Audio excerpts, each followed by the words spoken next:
Olá, está começando agora mais um MPC em Foco, aqui pela sua TV Cidadã, canal 35.2 e também pelo YouTube nos canais TV Cidadã Alagoas e MP de Contas de Alagoas. Hoje vamos falar sobre a Instrução Normativa número 3 de 2016 do TCE Alagoas, que determina aos gestores a realização de concurso público para os cargos de procurador e contador. Aqui comigo o Procurador-Geral do Ministério Público de Contas de Alagoas, Enio Andrade Pimenta. Seja bem-vindo, doutor Enio, obrigada pela sua presença. Olá, Andresa, sempre uma satisfação estar participando do programa MPC em Foco e mostrando a sociedade alagoana, trazendo informações e falando também do trabalho do Ministério Público de Contas. Doutor Enio, explica para a gente por que todos os gestores alagoanos devem realizar concurso público para os cargos de procurador e contador. Andresa, a Constituição Federal, ela estabelece que para o acesso a qualquer cargo ou emprego público é necessário que se faça um concurso público, para que seja investido nesses cargos para desempenhar as atividades corriqueiras da administração. As atividades em caráter permanente da administração pública, elas devem ser exercidas por servidores públicos, que passem por um processo seletivo de concurso público, em algumas outras situações um processo seletivo simplificado, mas a regra constitucional é que o acesso ao serviço público se deve dar por concurso público. Em razão disso, o Tribunal de Contas, explicitando essa norma, essa regra da Constituição Federal, editou essa instrução normativa, a instrução normativa número 03 de 2016, que foi aprovada no mês de julho de 2016, tratando especificamente dos serviços jurídicos e contábeis, a exemplo do que já tinha feito também com a área do controle interno, exigindo a implementação das controladorias municipais, que também devem ser exercidas por servidores de carreira. Então, a instrução normativa do Tribunal de Alagoas, ela só confirma o que já é determinado pela Constituição Federal de 88. Exatamente, a regra geral da Constituição é que o acesso a cargos e empregos públicos, ela se deve dar por concurso público. E os serviços jurídicos e contábeis, como são serviços permanentes da administração pública, essenciais para o funcionamento da administração pública, também devem ser exercidos por servidores públicos concursados na forma como estabelece a Constituição Federal.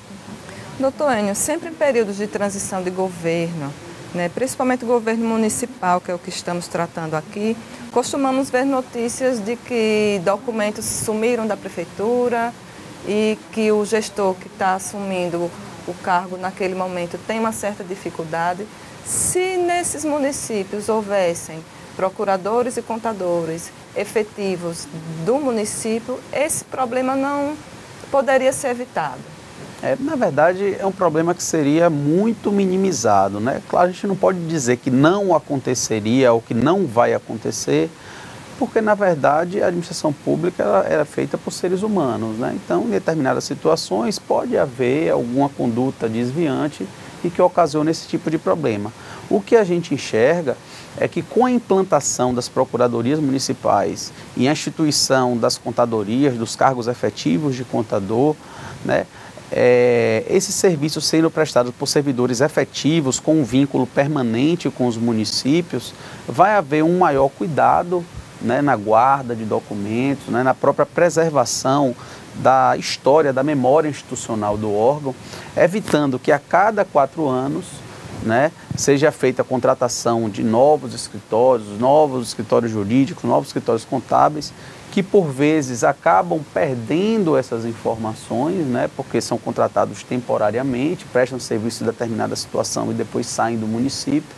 E a gente enxerga que com a instituição permanente desses serviços da Procuradoria e de contabilidade, isso vai facilitar com que o próprio município detenha a guarda dessas informações, a guarda desses documentos que refletem a gestão administrativa municipal, gestão administrativa, financeira, orçamentária, jurídica, contábil. Garanta a continuidade da administração. Exatamente, atendendo também um princípio que é o princípio da continuidade do serviço público.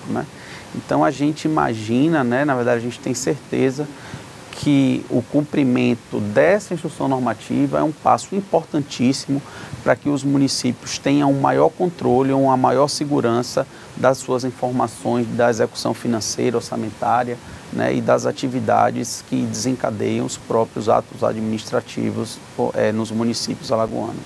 E isso é benéfico também para a população e para o gestor. Não, com certeza, né?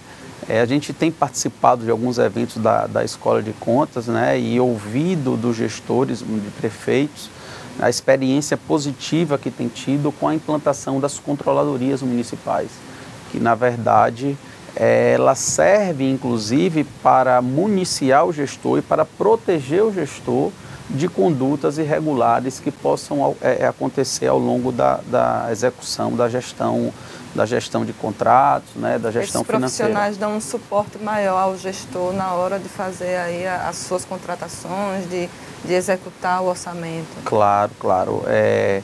A Lei 8666, que é a Lei de Licitações, né, ela exige que haja um parecer jurídico, né, sobre a contratação que vai ser levada a cabo pela administração pública.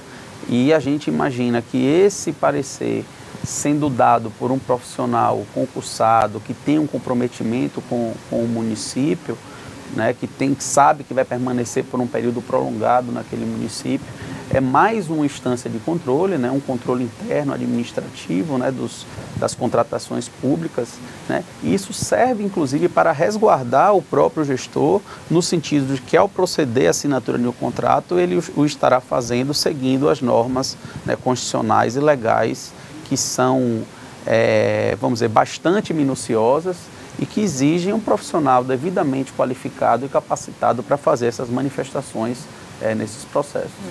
Profissionais competentes, né, doutor Enio, que tem aí uma capacidade de orientar mesmo, de fato, o gestor. Há um grupo de prefeitos se organizando para realizar aí concursos públicos de uma forma conjunta. E o MP de Contas, ele tem acompanhado essas negociações. O que é que o senhor tem a falar sobre isso? A gente costuma ouvir, né, e ouvimos de diversos prefeitos, de gestores municipais, que o custo para a realização de um concurso público, ele, em algumas situações, é inviável para as prefeituras, né? Pensando nisso, nós do Ministério Público de Contas fizemos algumas reuniões preparatórias com a AMA, né, que é a Associação dos Municípios Alagoanos. Tivemos com o presidente, Hugo Vanderlei, com assessores superintendentes, assessores técnicos da AMA.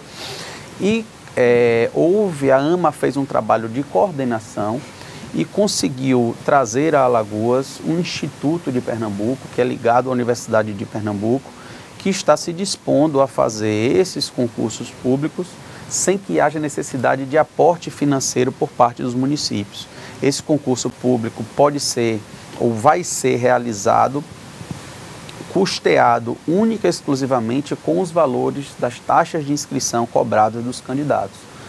Num primeiro momento, tem 8 municípios do estado aqui de Alagoas que já estão preparados para fazer esse concurso, já em fase avançada na contratação desse instituto, uma contratação que vai ser feita por dispensa de licitação, porque é uma entidade já renomada, que já realizou diversos concursos no estado de Pernambuco, em prefeituras, órgãos estaduais, para o Tribunal de Contas do estado de Pernambuco, inclusive. Eles estiveram aqui em Alagoas, fizeram uma apresentação na AMA, nós participamos disso. Então, os prefeitos, né, os gestores municipais que estiverem nos assistindo, é importante buscar a AMA. A AMA vem participando, né, dessas negociações e fazendo essa articulação. E nós aqui também no Ministério Público de Contas estamos de portas abertas para dar a orientação que seja necessária para que a implementação dessa instrução normativa, né, a instrução normativa 03 de 2016, ela se dê o mais rapidamente possível, lembrando que os prazos previstos na instrução normativa, eles já se encontram vencidos, né?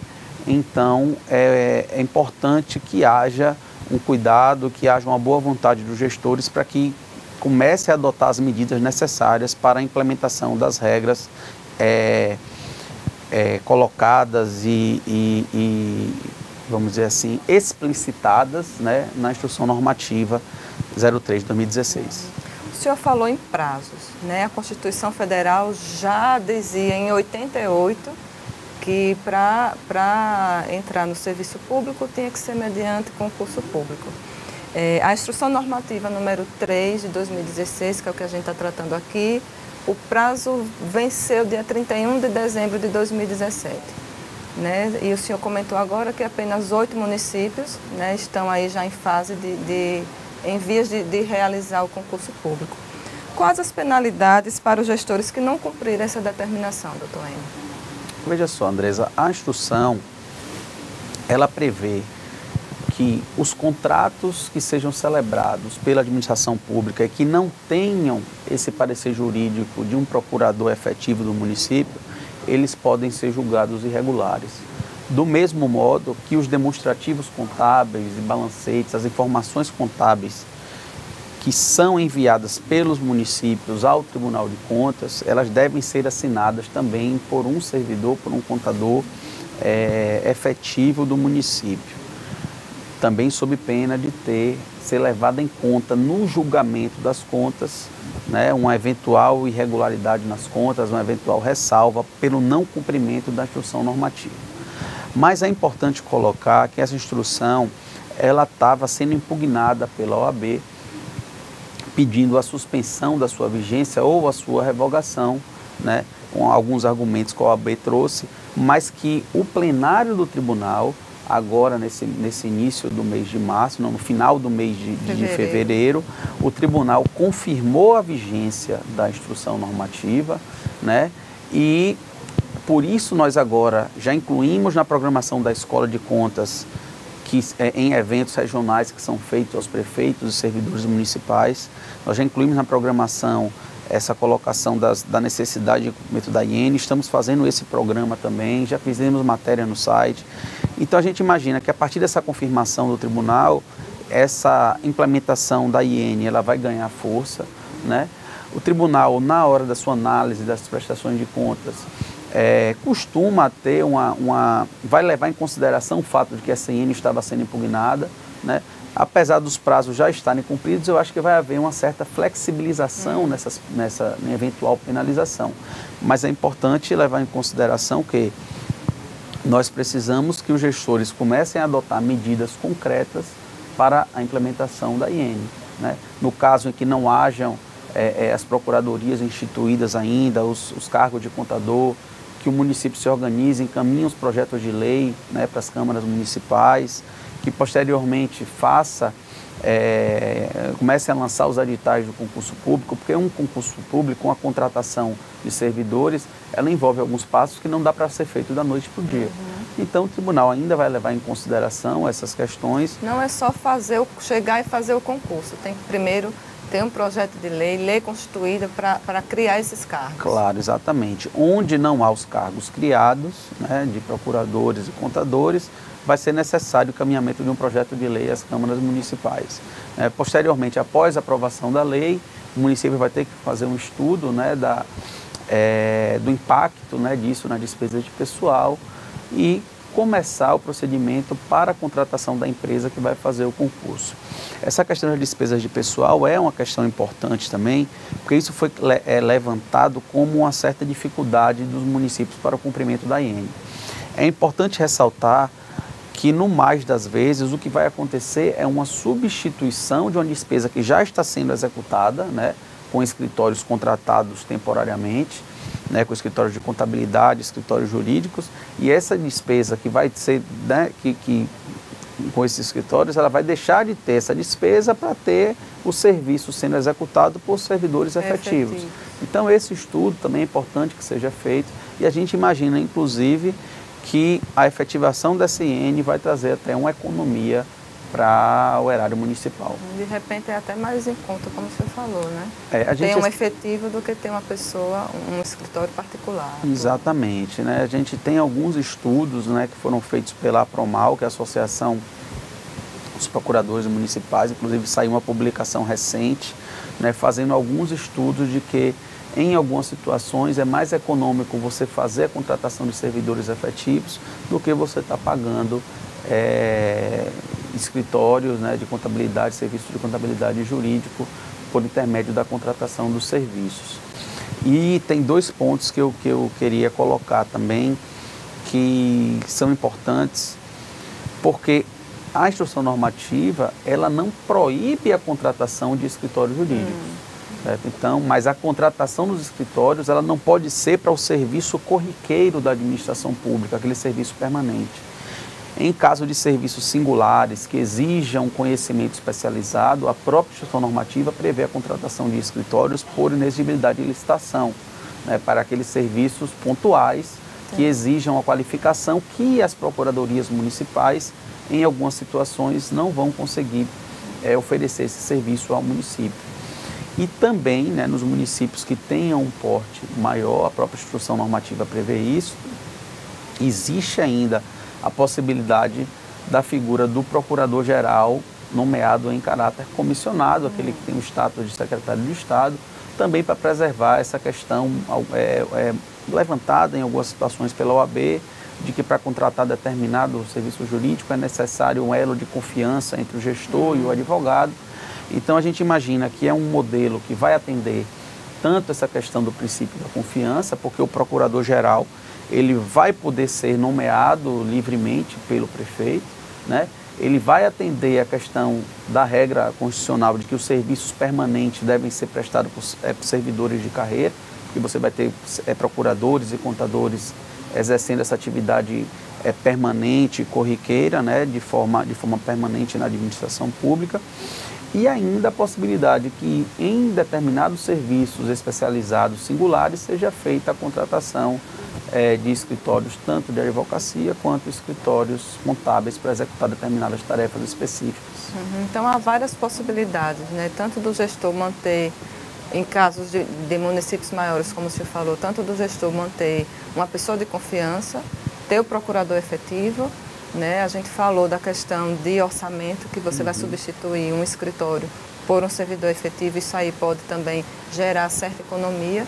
E também no caso desses 8 municípios que estão aí em vias de realizar o concurso público, que vão realizar de uma forma sem custo, né? Porque vai ser custeado apenas pelos valores das inscrições. Então acho que não tem muito impedimento, assim, muita dificuldade dos gestores alagoanos de realizar esse concurso público e aí atender já a Constituição, o que determina a instrução normativa.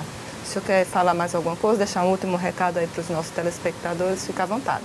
Justamente o que a gente quer fazer nesse programa é começar a sensibilizar, né, os gestores municipais, principalmente os prefeitos, os municípios, os presidentes de Câmara, para ficarem atentos à instrução normativa do tribunal. E como eu falei, a gente tem participado de eventos de capacitação, temos feito reuniões, participado de reuniões na AMA, né? O Ministério Público de Contas também está aberto, quem quiser vir aqui para tratar do assunto, colocar determinadas situações específicas, nós estamos também à disposição para prestar alguns esclarecimentos que se fizerem necessários.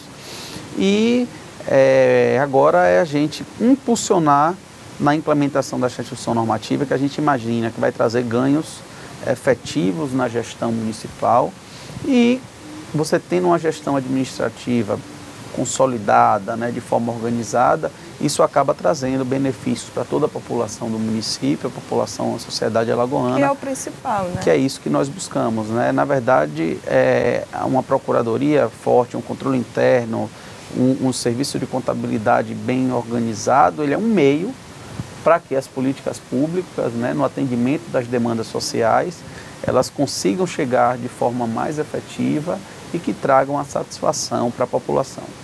Obrigada pela presença, doutor Enio, o recado está dado. O MPC em Foco desta semana está chegando ao fim. Acompanhe também o Ministério Público de Contas nas redes sociais através do YouTube, Twitter, Instagram e Facebook, e também no nosso site www.mpc.al.gov.br.